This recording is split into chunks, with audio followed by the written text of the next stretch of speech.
n'a pas ça exemple moi poni ba politicien so bimara zoba na finga bango te mena zolo ba poni ba bimara zoba wana selon barguiment ba tumsus aucun na France 23 so na France France c'est quoi encore quoi chaîne ngo TV5 so ki ware va ba chaîne bango wana je suis en train de défendre 1 + 1 est égal à 7 avec des arguments moko to éviter parce que bon mtama ile ndenge mais ça parce que et ça évidence l'évidence moro est concret à l'œil. Donc quand on dit l'œil, c'est-à-dire qu'on a besoin il y a l'innetteté, ce qui n'inité pour bon monde. Ils ont l'œil. C'est pour ça qu'ils rendent des idiots.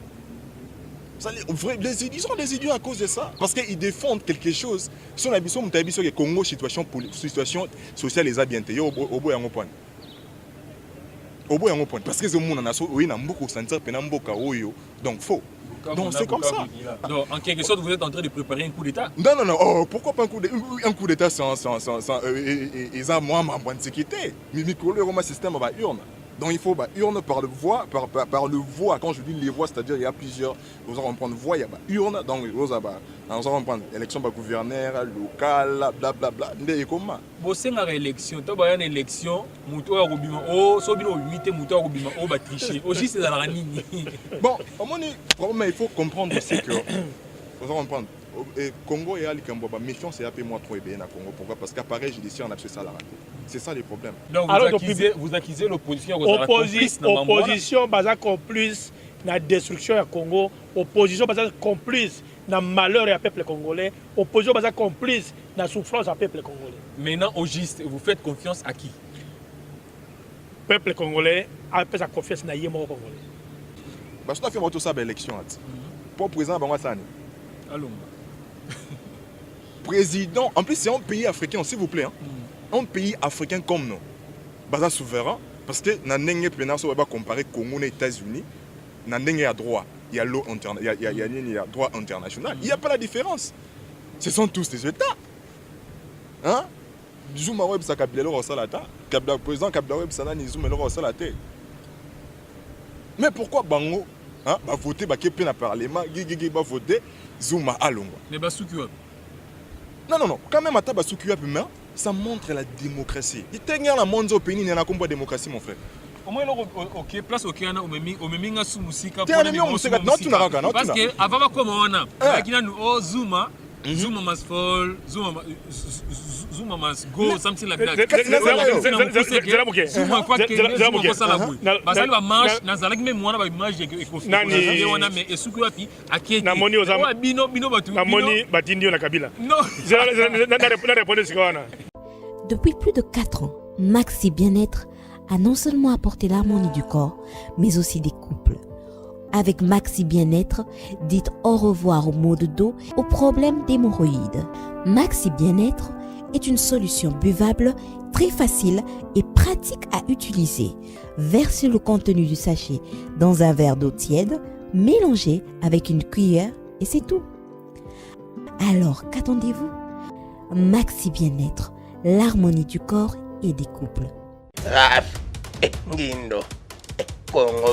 Merci nada bena fier na Congo Promo et ça sito yo bena no number 1 do sito yo bena intellectuel boss Raf Ngindo en tout cas na passivement bambote Raf Ngindo le présentateur la force créative Congo Promo Congo Boroto ça na force militaire na Congo Promo et faites comme moi allez voir Congo Promo tv5.com. Donc au nom de Jésus-Christ nous bénissons le Congo Promo.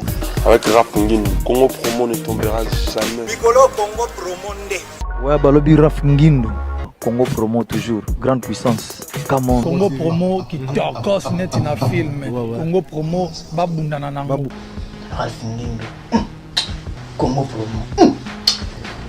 What a plus, what a boss là. Bonjour et bienvenue fidèles téléspectateurs de notre magazine Le Collet à Mandela. Bino Tubolanda biso partout dans le monde. Bozana Congo, Bozana Brazzaville, Bozana Poto, Bozana partout dans le monde. Bozana biso Bosala biso confiance. Vraiment merci parce que l'autre sur la mingi au Italie politique, makambo au tambola te mikolo na mboka to ne pe mise au point na bande ko na au bazar na ratsa plateau. Nazana papa katakata, André Ochombe, Nazana Delta Force. Moko ya ba combattant na kati ya football site pe na suka kuna nazali na ndeko Piero wazali moko na kati ya bandeko oyo ya ba étudiant en Afrique du Sud ya UNNC elongo na bango ne tokosala mpe analyse na mambo oyo ezotambola te na mboka. Mbote papa katakata. Mbote papa journaliste. Boni santé. Ngolo mboka. Ba sango eza nini na mkoa elo? Sango eza penza te kaka malheureusement ezali kaka na matanga ya mboka na biso ndenge eza na pasi mokolo nyonso butu moi matanga na matanga. Merci beaucoup. Mbote papa Delta Force. Mbote papa journaliste. Boni santé. Santé normale mais souci kaka ya mboka. Mboka ti lelo mboka ezokende kaka toyebi te tozosuka ndenge nini soki totelemi te. Merci beaucoup. Mbote papa Piero. Mbote. Santé boni. La santé za malamu mais souci kaka moi soki tolali tema mingi côté zala. Donc comme mamboso tambola te donc tolo ba donc ça ne va pas vraiment. Merci beaucoup. Na siji na biso lelo tozolo bela o etali banani o baza à la base ya distraction na Congo to banani bazo sala distraction be bazo distraire peuple congolais o bazali kuna bazo kufa mais bato bana na diaspora bazo tindaka bango to ebite makambo oyo tozoki nango wapi to meke mpe ko souligner to ebite ba o bazo distraire peuple congolais ezali président Joseph Kabila ezali mais c'est Sindiki Dokolo o aye kaka mikolo oyo bato se combat basali ni ba glue pa na ye to ebite ou bien soit ezali mais c'est Félix Etienne Tshisekedi to ezali Messi Moïse Katumbi to Joseph Olenganko to ba combattant bato bazo créer distraction na Congo to bazo distraire peuple congolais pour nos papa katakata déjà na question liboswana yo ko répondre en ndenge. OK, merci beaucoup pas journaliste na rectifier au mouquin. Il faut le mot à terme président Joseph Kabila parce que azalaki ex-président parce que mandat naie ici là azana mandat mon côté o ezako la chef de l'état. Distraction ezali na Congo parce que ba politicien ba déconnexion ba politicien ou to begin opposition distraction eza moins mingi na bango parce que Kabila ko tikala jamais ko kende na niveau oyo bazo kende na ila biki wana ko tikala ko kende na miti. J'espère année passée na yebisaki yo ke papa Kabila a respecté constitution te o ezali beaucoup ya mikano ya mboka a respecté yango te accord nini bakozala na Kabila oyo Kabila ko respecté mais kanizaki ozalaki elongo moko na ngai te lelo voilà lelo toza na solution nango po ete moyibi akotia toujours kozalaka moyibi jamais kotika komona ke moyibi ata komi ministre lelo akoyiba Kabila a respecté constitution te nde charte ni na ko respecter oyo eleki constitution na kati ya mboka na biso yango wana l'occupant de notre pays ye aza mutu aliboso ya kodistraire biso na mambongo na ye na entourage ya bapoliticien po ete tozala distrait mais c'est Sindika Dokolo bon jusqu'à présent il y a ça la politique congolais mais ce n'est pas dit que tout le monde a derrière Sindika Dokolo parce que nana côté na ba diaspora penza te ala toujours na mesa na bango wana ya bapoliticien oyo baza koluka toujours mbongo mais bo basa lelo mbongo pour envers le peuple et loko ezati soko ko dévoiler banani bazata na sima ya monsieur Sindiki Dokolo tous les politiciens congolais la cité soit déjà même Félix même Katumbi même Olivier Kamitatu le reste tout ils sont derrière Sindika Dokolo. C'est ce que moi j'appelle distraction. Si ko bino batu ya diaspora bozo penser nini na makambo wana oyo sala manini parce que aglu akomi ko espace moya munene par rapport ya bino batu bo banda kombaka. Diaspora eloko ezo ba diaspora mi do sala mbongo te. Tous les politiciens balandi Sindika Dokolo na agenda caché na bango bazwa mbongo mais bazali pour le peuple congolais penzate souci à peuple congolais bazana ngote.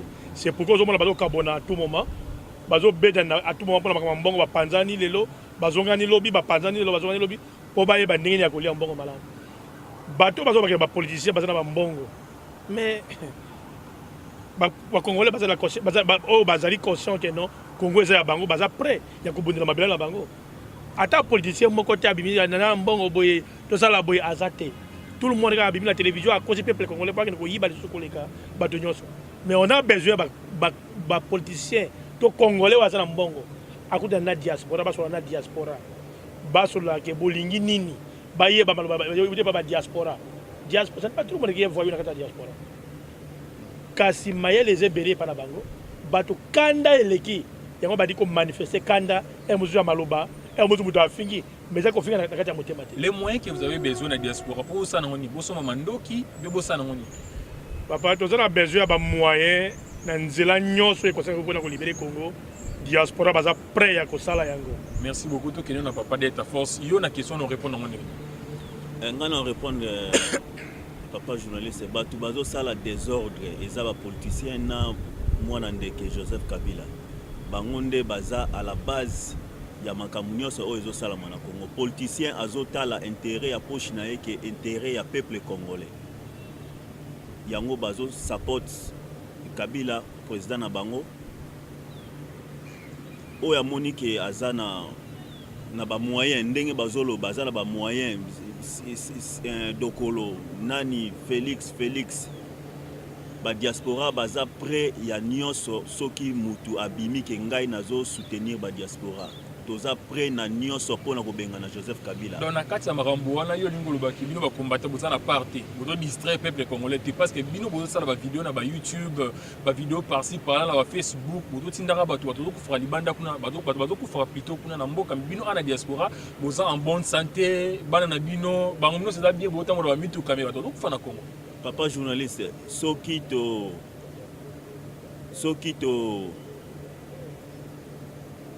totali bien makelele oyo tozosala libanda yango eza ko affecter kuna na Congo toza musika mais toza toujours na bango toza ba révolutionnaire nati bango makele tozosala awa libanda yango moni ba makambo ekomi mbelinga Kabila zomona te akokende gauche to akokende droite akoloba nini atiki na suki na mandefu donc makelele oyo biso ba diaspora tozotia libanda yango zomona ke makambo ezokende donc pouvoir ne komi ko balancer donc tokotika makelele wana te tokokontinue makelele wana tozali vraiment na besoin ya ko libérer mboka na biso balanda ba politiciens congolais te bazo sala intérêt ya ba poche na bango na ba famille na bango mais les mêmes politiciens ozo peksa pepe alanda te za les mêmes politiciens obino bande ko soutenir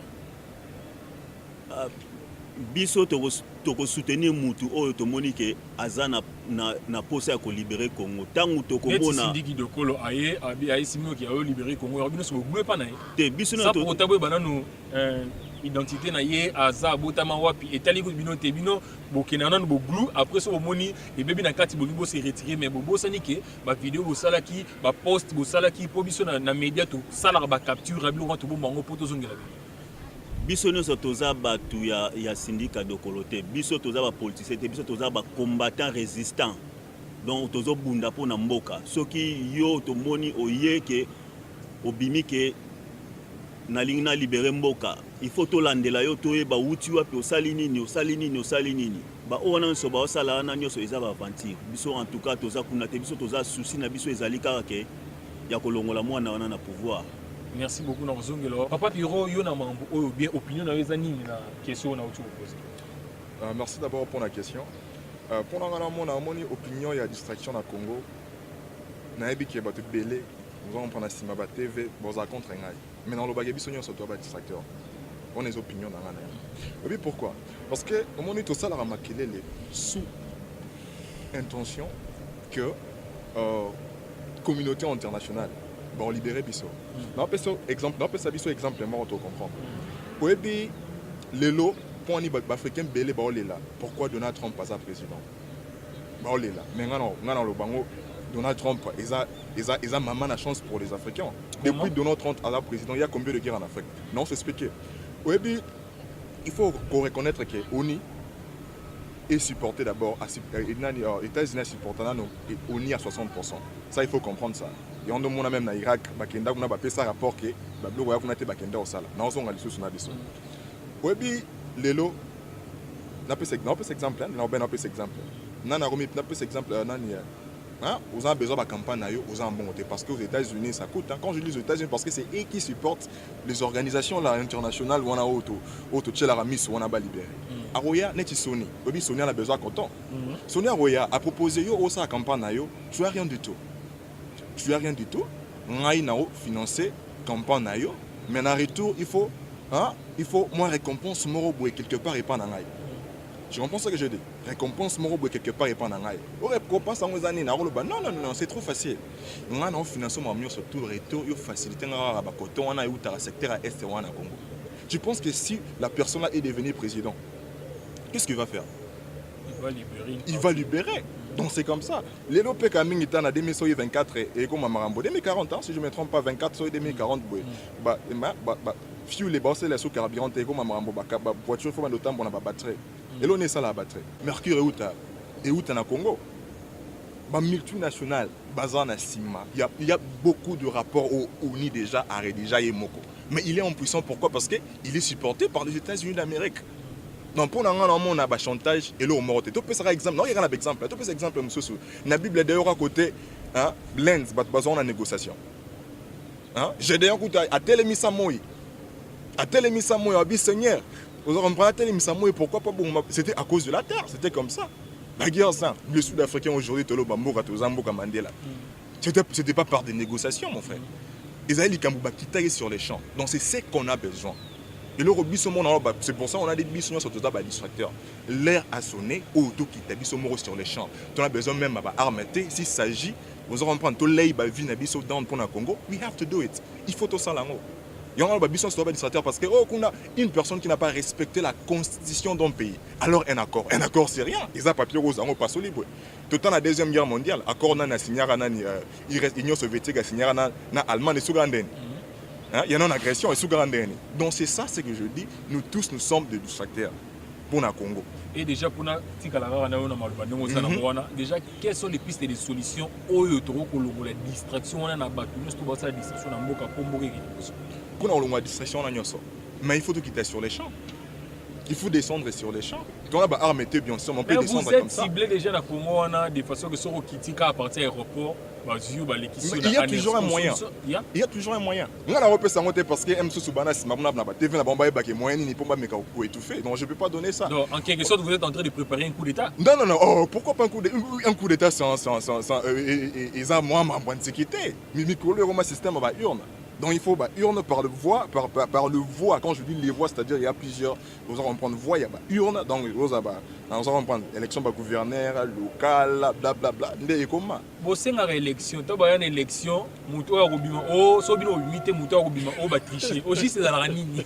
Bon, il faut comprendre aussi que. Vous allez comprendre. Congo et Alikambo, méfiance et appelez-moi trop bien à Congo. Pourquoi? Parce qu'appareil judiciaire, on a fait ça à la raté. C'est ça les problèmes. Ils ont déjà, et le roi, Moutou, Otambola, Ozangi Liboro, Ozangi Maboro, Namakolo, Otambo, Andeni, mon frère. Et on a méfiance, il y a toujours. Yo de mon américain, américain, tout français, batindi observateur. Observateur congolais qui ont observé l'élection à Bango. Mais pourquoi? Parce qu'ils savent très bien que notre appareil judiciaire est corrompu. C'est ça le problème.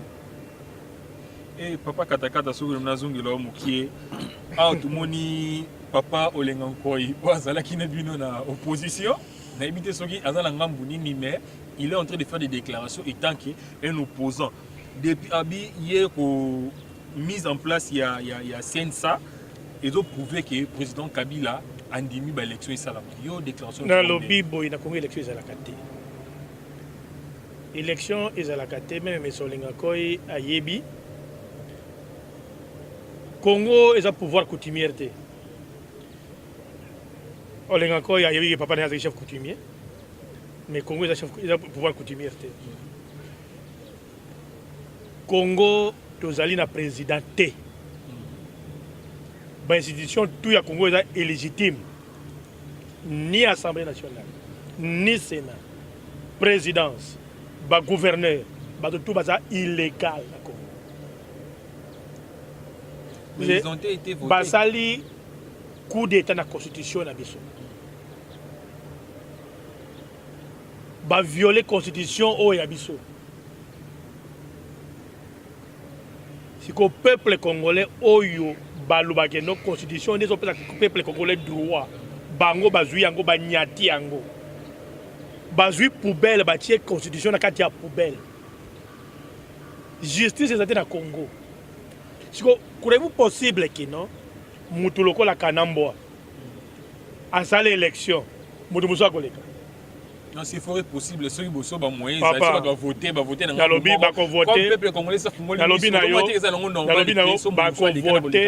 voter nzela nini. Ce que moi je peux dire aujourd'hui, c'était mon colonioso. Excusez, peuple congolais à prendre conscience que Azali congolais, Abotama congolais. Congo a besoin de Congolais. Kabila a kolongwa jamais na voix ya urne. Kabila a kokende par la force. Donc pourquoi pas bodo ça la confiance qui a rolongo la voix ba urne? C'est ça. Na lobi na yo Kabila moto a violé constitution a kobanga les sous nani. A violé constitution a kobanga les sous nani. Je ne sais pas. Kabila azala la poser à makambo na bino teke élection ou bien ndenge nini. Azala besoin na bino te. Il est en train de soutenir les élections parce qu'il y a même élection à Congo. Déclaration na papa. Est-ce que vous avez l'élection au Congo? Élection Salama qui a gagné ndenge gagné qui wana bon bah selon nga moko personnellement nakanga ngoye mulunda awa na Cape Town awa. J'espère bonaki déclaration ngoye mulunda. To kanga ba bulletin de vote.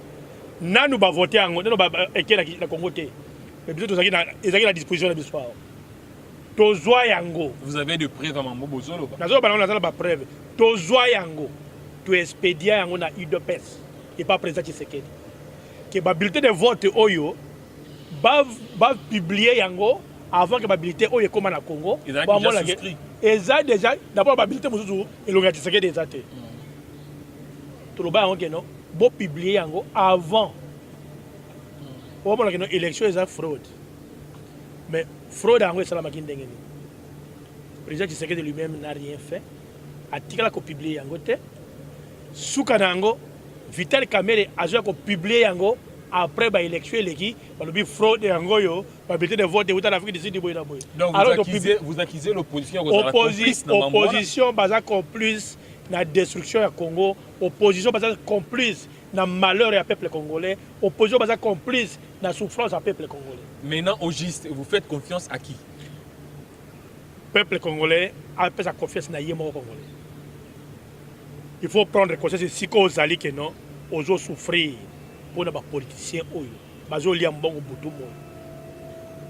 Parce que tant que on a que non, bala na ye baza bien, bazo vivre na poto, bazo tanga bisika na poto, bala na bino bazo ke na wenze, bazo les Thompson ba dizer mateli, ye azana besoin na binote, a okinde na butu a négocier avec soi-disant chef de l'État, président ezali mandat esili, pe à se poser par la force. Après, l'opposition pour négocier. Même les Israéliens, les Congolais, les Israéliens. Les Israéliens, ils sont pas journalistes. Nzambe a un kanda ya Congolais. Bazo déranger Nzambe butu moy. Pe Nzambe a un kanda na bango parce qu'après ça bino bomengo nyoso. Après ça bino mabele. Après ça bino pouvoir nyoso. Mais bozo ko ko bundira yango te. Bozo déranger Nzambe sosu na nini. Pour appeler ça bino nini. Et c'est un pays mo que les bégises ko la Congo ezate. Pour na conseiller Nzamba libérer bango. Alors que Nzamba a libéré bango déjà après ça bango nyoso. Mais Congolais a boyi ko bundira babela après ça yé. Mais ce qu'on zo bon de sur Nzamba nini. Pour Nzamba après ça nini. Est-ce que après ça lelo o ko bundira ngo les soso. Papa, révolution nyoso makile takaka. Parce que bino bozolo ba boy pas libanda. Olobi po na libanda. Olobi po na libanda. Olobi po na libanda. Na lia mboka gouvernement te. Na lia kananga malamu na libanda. Na tambola kana mutuka. Na lala ka malamu. Siko bit na la bundira pour ça ni. Pona bana na yo. Avenir ya bana ngana bana bandeko na muzuzu bazala Congo. Oto zali libanda. To zonga na mabele na biso bakoko na biso batika biso. Parce que avenir na biso ezali awa te. Avenir na biso bana biso bazotanga classe. O bazali université. Ba vie na bango bekidu basali libanda ba ke de exploiter na Congo pour Congo ke de liboso. Siko mayele na bango wana o bazui libanda ba ke de exploiter ngo wapi. OK, merci beaucoup papa Piro nango baxelo ko. Na baxelo ko na likambo papa katakata sur le banc très important. Omoni ba pasteur mo ba joue un rôle très important. Rôle mo très important dans la révolution. Ba pasteur ba te action mabe. Na pas exemple moi point ni ba musulman. Hein? Bango so sali ba vantirinda.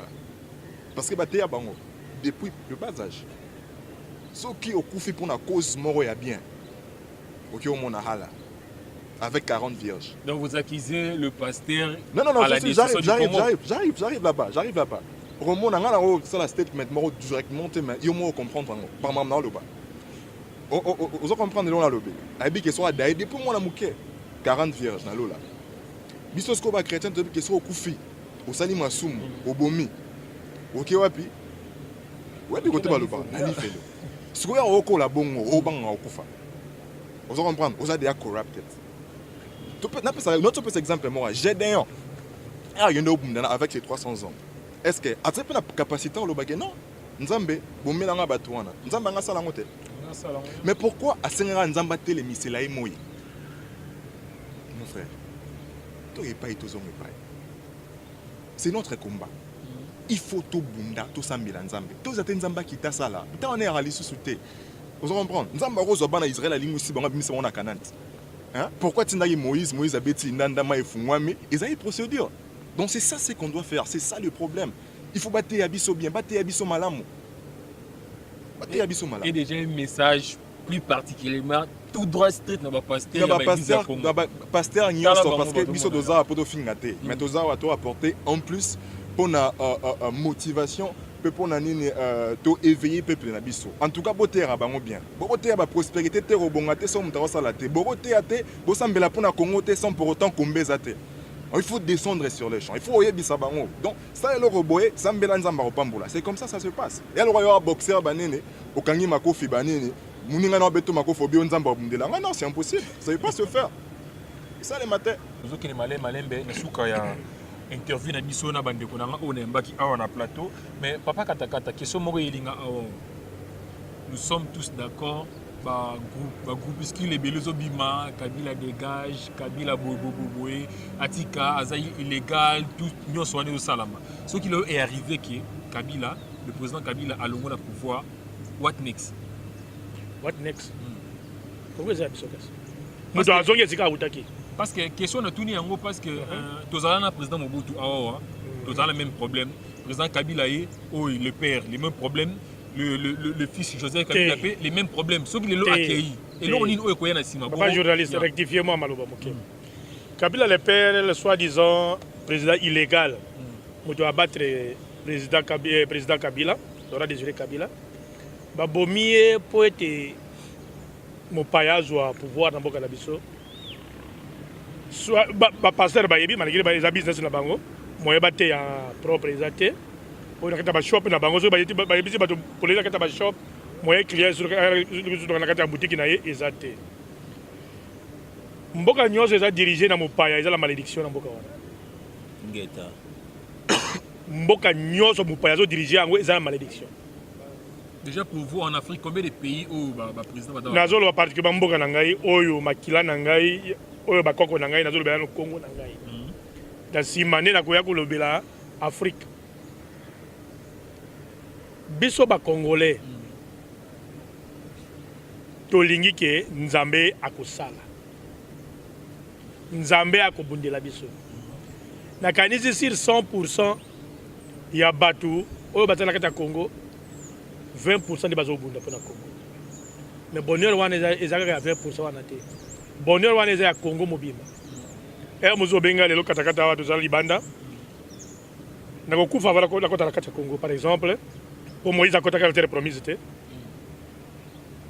bato muzo ba ko bénéficier bonheur wana pona nini po de nzambe abotanga congolais pona nini akelanga congolais est-ce que ezaki azar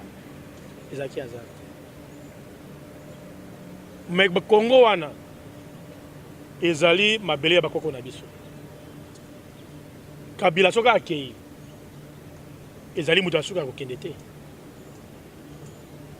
mutu oyo akoya soka aye na même comportement ya dictateur ya Kabila oyo tokobundisa ye ti mokolo Congo ekobonga selon la prophétie babaki 4e président papa longo la prophétie wana eza lokuta prophétie wana oyo tiala mwana komi kolobelango ezali prophétie ya lokuta ezali oyo tobuti koloba distraction ya batu ya église nde bazomema biso prophétie 4e président nde akoya mwana moke papa bocontribue na balere bakongolais bato to babisa maloba wana njo bakosamba kani ata bango basi bakufa bana bango bakosamba justement namonaki na France basambisaki papa moko na 95 ans d'âge basambisi ye na bacrime asala condamné 3 ans de prison batali age na ye batiala mwana bango bazosala il faut bayebaka ke lobi ekozala ndenge nini mbongo ya kongo ekosila te mais bango bato bakosila Congo richesse nango ressources nango ezali ya Congo appartient à tout Congolais. Congolais a bénéficié ne fût-ce que paracétamol na richesse ezali ya Congo. Mais Congolais doit bénéficier en côté. Si ko biso ba Congolais. Tout ça ko kota na mutema mabe mutema likundu. Oyo to moni ke peuple bazo souffrir. To ke do chola ka bango lisusu. To banga ta Nzambe oyo to ke de ko telemela mukobozo ke no na kela ndako ya Nzambe. Kanda ya Nzambe ezalaka. Mais yaka malembe. Merci beaucoup Tozongelo. Pierrot, tout le monde est d'accord, tout le monde se tient debout. Le pouvoir illégal, Kabila dégage. Si aujourd'hui, le président Kabila perd dans l'élection, tout le monde est au bureau de la diaspora, tout le monde est aussi préparé. What next? So what next for me? Mon question tout na wana. Serge, en tout cas, il va dépendre de la moutou.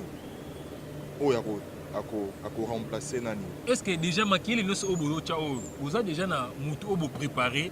Ou à revendre la Kita Bukontuan, ce qui nous laisse coïncider que le président en place au hasard la Kita Bukontuan à l'homme. Oui, mais que ma Congo na lobango mettre fois, ma Congo na ba capacité mon frère. Tous on a ba capacité au pénal, tous UPRS public on a tout dirigeant on a n'engé mo pe sengeli. Kabo just like that. Oh mais non not just like that. Et Kabila taxi men le la président de la République.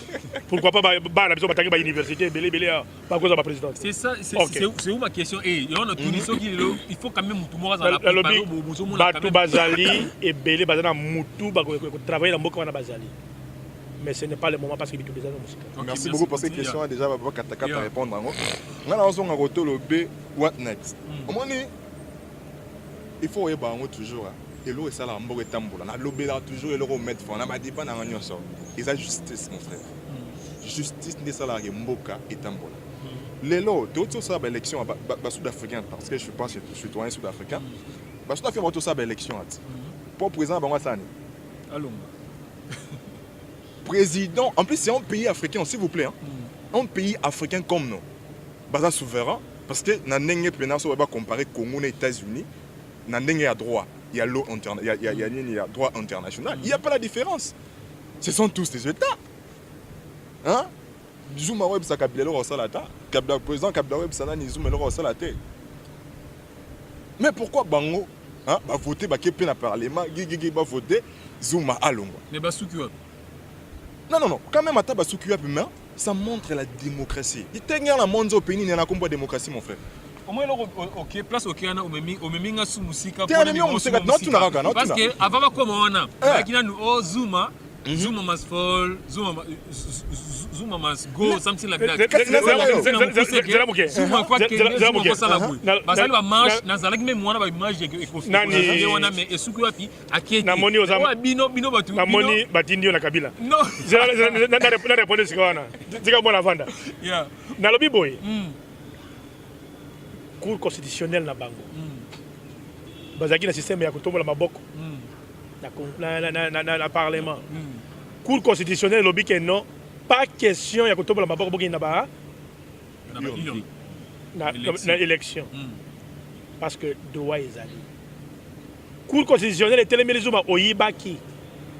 Pona nini droit ezali. Cour constitutionnelle na biso. Baza même pas la droit ya kotelema pe kolobela Kabila baza na moté. Mais tout ça la cour constitutionnelle té. Et vous et Sambi ça notre bien Wapi. Papa, on est échantillon, il faut le barrer bien. On est échantillon. Tout ça la justice c'était la Congo. N'a pas besoin d'exemple moko papa. Papa, n'a pas besoin de moko. Policiers sud-africains ont touché valeur au moins il y a 10 000 rand. 10 000 rand par mois. On les a basic. Oh, il va venir caporal. Donc disons 900 et quelques $. 900 et quelques $. Policiers ont touché $100. Valeur. Un dixième, il y a salaire de policier sud-africain à toucher.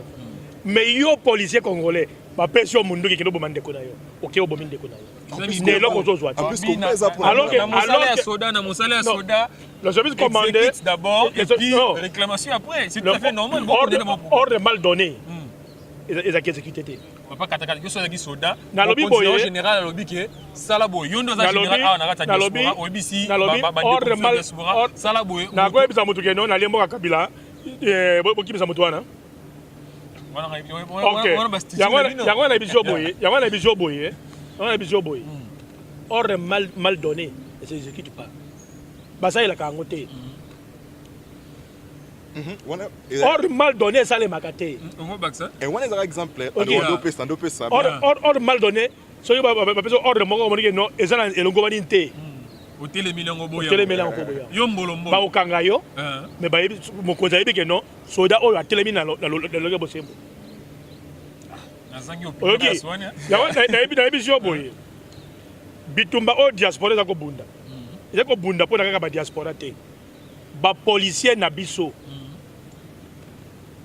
basoda oyo ya biso bamagistrat oyo ya biso badepute oyo ya biso base retrouver bazala na vie ya malamu bazala même niveau na baparlementaire mosusu même niveau na bapolisier mosusu même niveau na bamilitaire mosusu militaire azozwa $100 azofutela ndako eza $70 na $70 azwi $100 afuti ndako bana bakolia nini na $30 wana suka naye kozala nini ekutini na crime abotola mama bato mbongo na nzela abotola mutu mbongo na nzela po ete aluka moya akobukisa famille na ye soki azovivre malamu te akolinga azwa corruption bakorompre ye mpo likambo aza kokata na kati ya tribunal ekende mopanzi po ete azwa mbongo mpo abongisa libota na ye mais soki keno état de droit ezalaki na Congo a bobengi yango a b ekei b c ekei c na kanisi justice ya Congo ekokende lolenge elokobani à partir de la cour constitutionnelle. Vous ne doitez pas meko. Zela. Vous ne doitez pas meko. Moutoua maïele makasi. Mais comment va ko keresima ya bolole oyo a wuti soki na wapi na butambula aya ko telemela Congo na biso pe bato maïele nyonso mitu esalaka. Baye pona ko détruire Congo na bango. Mabele bakoko na bango batikela bango. O babengi babime bomi bengi ba congolais botiki Congo na bino ekende maboko bapaya kala olenge aboy siko lobby histoire ni bokobetela ka bana bino. Merci tous ngelo ngo baxelo ko poto kidana. One exemple tuna geta tuna imutu na lobby what next yango next ando pesa exemple ana kelo ko tshele kana feu décider eza omoni appareil mutu o afandi président o ya na volonté wana parce que akuna volonté parce que omoni na Congo c'est pour ta histoire on a bien ils ont un chef de guerre ne mingi bazo va pouvoir vous comprenez un chef de guerre va respecter la loi parce qu'un soldat on a une différence entre un policier avec un soldat parce qu'un soldat il est là il est traînant il est entraîné pour tuer survivre baza sans loi mais baza sans loi mais discipline pour na guerre baboma lui a raté oh et bisa oh te ko bomate oh nini te on mona mo ba qu'est-ce que ça ba violaki ba ni tout monde même ba militaire français tout monde bango na Centrafrique bana ba qu'est-ce violé na kat c'est pourquoi parce que bango ba sans loi donc ba linga ou tout mo loi te ba respecter en te même écrivain Munene Machiavel autre ba loi machiavélique ou machiavélique alo bango alors ba diplomatie ils a trop faible mais moyen il y a force vous comprendre ils ont moyen le plus praticable na grande puissance au monde en États-Unis à so sali ba fanse cha mutu ba kata to yebi ba penyon so ba puissant wana to yebi yango na aloba au moni président o roya aza mutu mo boye azwa conscience wana na plus exemple morot bala Mobutu ebele o to yeba le o basuka wapi ebele baza to yebi bango te na poto ba il souffre. Pourquoi? Parce que Mobutu avait échoué de créer un paradis sur terre pour na banana bango. Yando mona randa président, oh c'est bon, azoli azotunda c'est bon. Et bon est-ce que 7 générations, 8 générations, 10 générations, 19 générations après lui. Et là on y est les cas. Il faut pas en avoir conscience wana. Il doit libanda hein? Tout autant tout le monde a bonne justice. Non, ils ont même ils ont private life. Aujourd'hui, moi, je un contrat je suis professeur, on sa comptabilité industrielle. La première graduat. Mais avant d'avoir ils ont matata. Donc il faut prouver ce que tu as. Et tant que Congolais, nous avons créé des bongo. Nous avons pris un bagage. Il y aura ainsi une forme à casse na chaki wana. Nous allons fournir en Congo. On a fourni en Congo parce qu'on est en Boka. Normalement, on a une justice, c'est normal. Parce que papa yandaku a la effort moi nanae azala bien par rapport à mon voisin. Ils ont bon, ils ont loi. Ils ont loi. Mais ce que ça la biso pas si ba congolais. Où se retrouver pas papa voisin. Allez ça yo. Et puis et ça là pas sérieusement, c'est pas du respect. On a dit que on comprend que côté na zongi ça. Comment l'élection na biso moko et le reza droit na biso moto c'est trop mon senga pas papa libanda. Et le rôle papa katakata na famille na ngapi na famille na ngai. Nga nazo senga ye asombela bana bilamba monsieur abonné to batangisa classe. Est-ce que c'est du respect ça? Bah président la biso la conscience on a vraiment. Hein? Comment on va vous respecter le président africain? On ne va pas vous respecter. C'est à cause de ça. On respecte parce que même c'est pas politique. Tout le monde a un côté politique, côté social, au monde. Papa oyo bana na bagendolier pas voisin, bagenmarmio c'est pas bamuna yendeni. Qui va te respecter? Personne va te respecter. Et le Rotozan a besoin pour le peuple congolais. Les Congolais ne sont pas respectés à l'étranger. Les Congolais, Mamounion se battant à Kiata na Google, Betara Congo, au monde a guerre bablo et bima. On a avancé ça même au tapé d'hier aussi. Non, ça nous arrange pas. De la planète. Ça nous arrange pas, mon frère. Président, on a Google Picture, côté de photo, au moins bablo et bima. Attends, tu as photo, tu as information, on a bablo, moi bon, guerre, bablo, moi bon. Non, ça nous arrange pas. En tout cas, Oyo est la génération Oyo. Parce que moi, je lobby. Papa Katakata Bozate. Ils allaient na biso. Donc, président Oyo, il faut make sure que afin de ça appareil judiciaire, il y a Mboka na biso, pardon, juridique, et fan d'apposer. Oyo mo asel ikambo. À cause c'est justifié. Combien de fois vous malata costume agendo c'est justifié na course. Oui, ça le matin na Congo, mais c'est un pays africain, na côte. Mais pourquoi ça? Et là, on a besoin de moi. Oui, pourquoi? Parce que corruption, fraude, imagine, on a fait exemple. Il y a ministre, il y a défense. Il y a un code de 5 ans. Il y a un Sénat général dans le patapata. Il y a déjà un level. Il y a un colonel. C'est ça ce qu'on veut, nous, peuple congolais.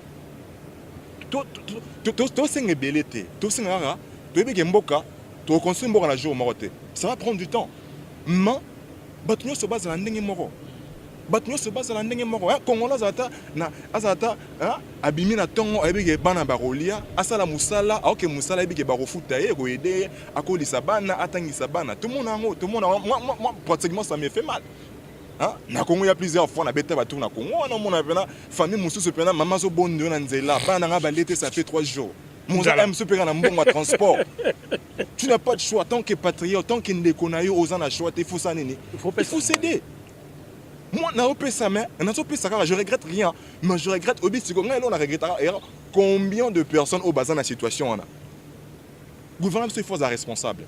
Et l'Europe et ça la regarde baba bololé on parce que ils défendent les histoires. N'a pas ça exemple moi poni ba politicien so bimara bazoba na finga bango te mena zolo ba poni ba bimara bazoba wana c'est l'homme argument ba tumususu aucun na France 23 so na France c'est quoi encore quoi chaîne ngo TV5 so ki ware va ba chaîne bango wana tu es en train de défendre 1 + 1 est égal à 7 avec des arguments moko to éviter parce que bon mtama ile ndenge mais ça parce que ça évidence.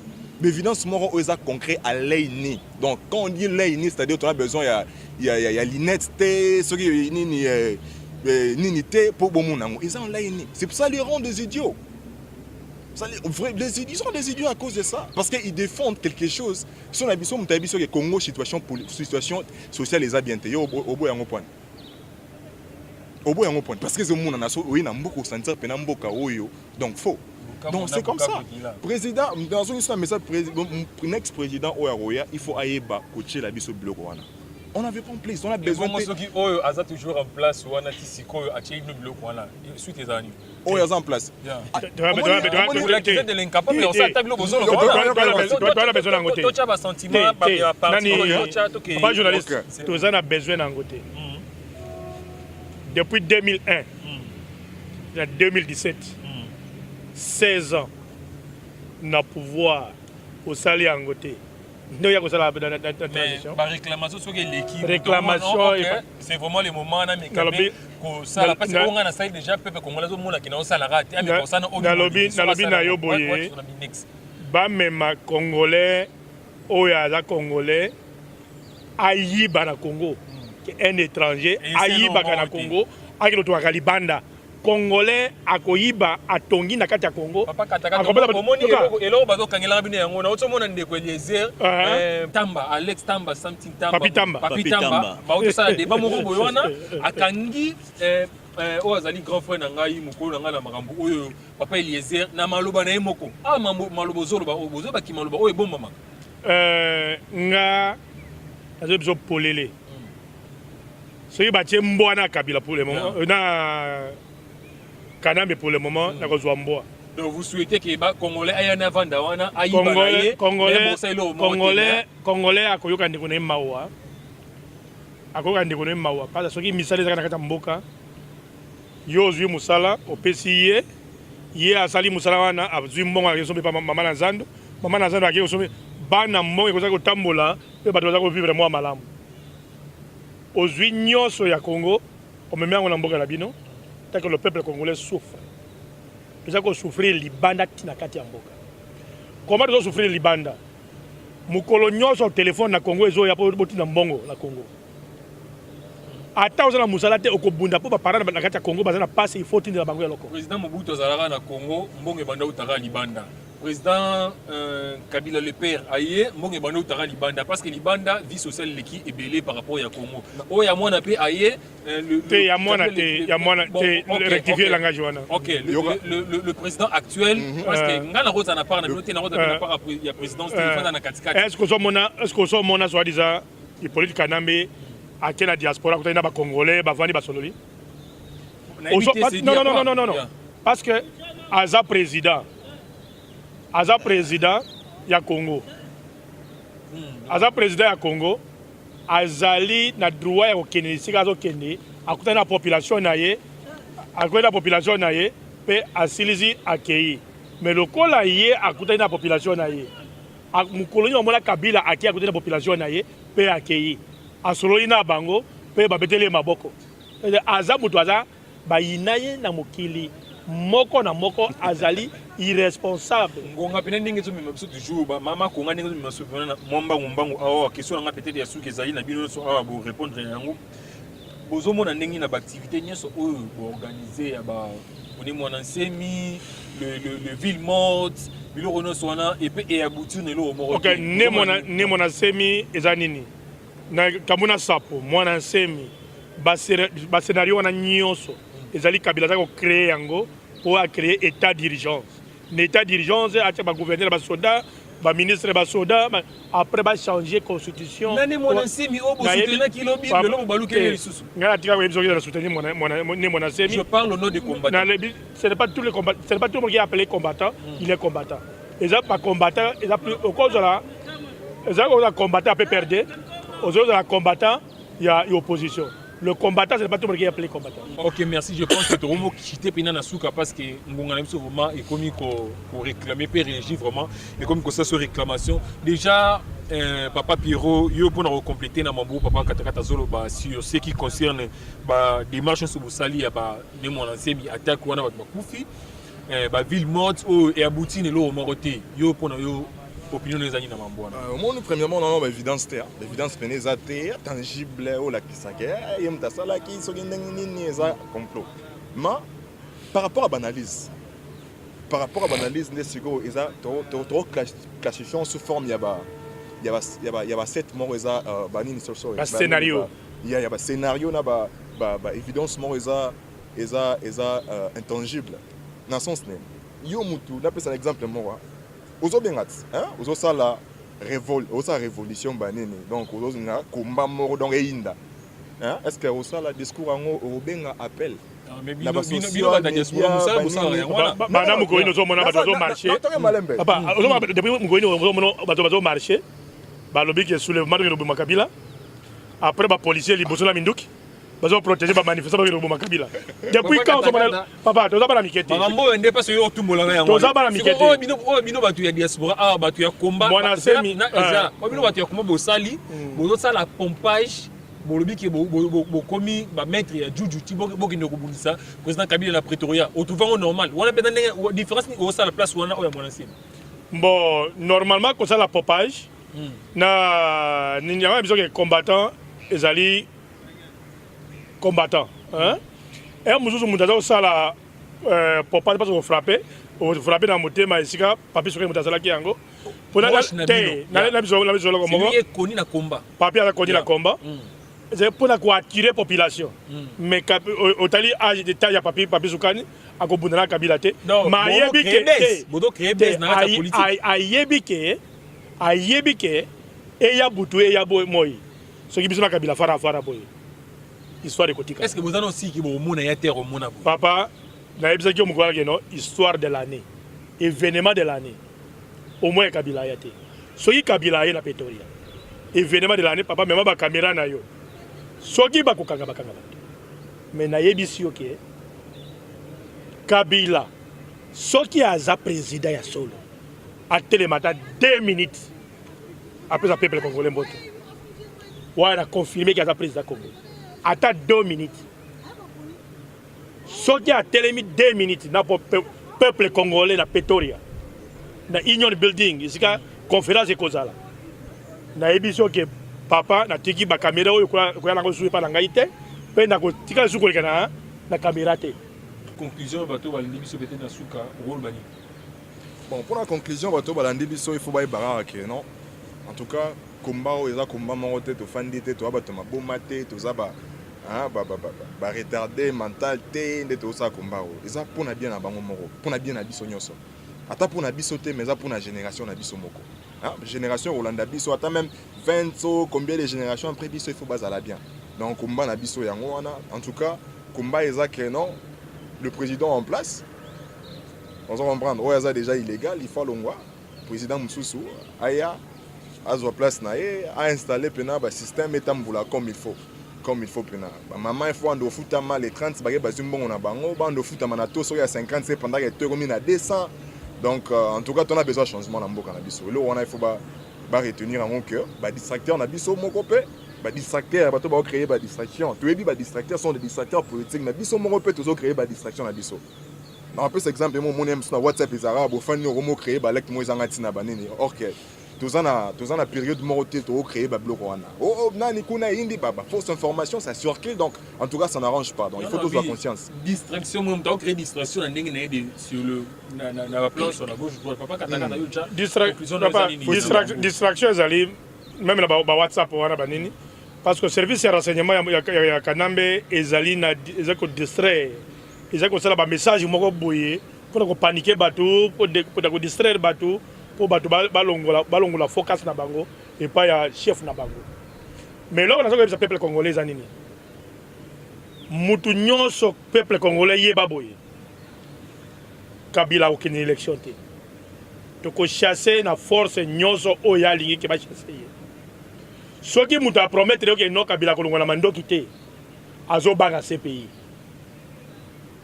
soki moyen ya mandoki eza ko monana diaspora baza prêt ya kosima même mandoki ba kutana Kabila fara naza ko asime yango naza ko loba yango na lobi boye bato baza ko loba ke babenga na Nambe na mandoki te ezali baza ko banga CPI le diaspora congolais tozali banda tozali na possibilité te ya kosoma mandoki ya ko mobiliser ba moyen ya ko défendre bino peuple congolais o bozo souffrir na kati mboka na biso bo pesa biso confiance bozala elongo na biso to lela ensemble to bunda ensemble Congo want ko libérer yango na ba manière nyonso ila makasi to ya pete to zali together pote mabele wana ya ba koko na biso bobo sa neloko wana te eza ya bino ba papa na bino ba koko na bino ba tikela bino yango yango wana nzambe apesa biso yango il faut to bundela mabele nzambe atikela biso mais soki toza ko boya ko bundela mabele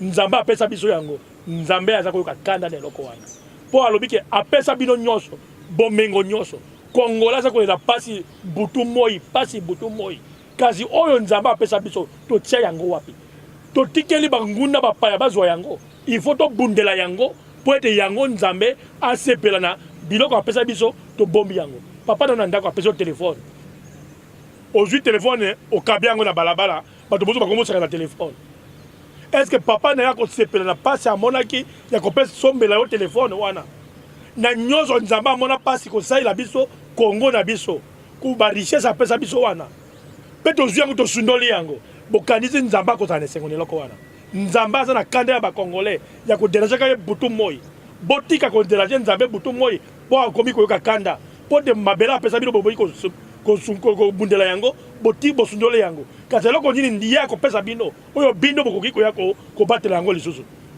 bana mosusu bazali nzambe alifo apesa kasi bino apesi bino nyonso bomengo nyonso na bajournaliste na bapaster na bapoliticien na bacongolais bosundoli oyo nzambe apesa bino siko bokosuka wapi bokanisi nzambe akobalokita chaque jour abondela bino oyo nzambe bundela biso kolo yoka biso mawa kasi apesa bino nyonso mawa ina yokela bino lisusu mpo ayoka bino mawa alobi peuple nalingaki mingi bana na ngai tere promise nalakaki bato eza nde congo bokende bovivre na mabele oyo ya libela kasi bino bozwi yango bosundoli yango nzambe akoyoka kanda mpo eloko apesaki bino bozwi bosundoli yango bopesi bapaya bopesi bana mbwa sikoyo batieli bino likolo ya mesa yango ya jésus alobaki no oyo ekwei na se bambwa balia yango kasi bino batieli bino na mesa bozwi botie na bokwesi kongo na se siko bambwa bazolia bino bokomokufa nzala kongole oza wapi papa telema tokolibere mboka na biso ya lolenge nyonso. Merci beaucoup papa Katakata na invitation na biso ndenge répondaki yango. Merci beaucoup na plaisir, merci mingi. Merci papa Pierrot na invitation ndenge ndimaki yango. Vraiment nous sommes arrivés vraiment à la fin de notre interview na bandeko na ngai. Je pense que bozubi eno na bino na oyo bosengaki. Bino tolendaki biso na Congo na CMB Digital remercier bino mingi pe bino tolendaki biso na chaîne oyo ezali il y a YouTube, il y a papa Raf Ngindo Ozali Congo Promo. Je pense que Tolina Rabino Mingi doit toujours en ensemble là Dino et le monde a papa Raf Ngindo vraiment Marambu ya malang mingi mingi eza aor. Restez connectés avec nous dans le magazine sur le collier à Mandela tout coup na mingi mingi na Nicolas Oza Koya. Merci. Bye. Bye.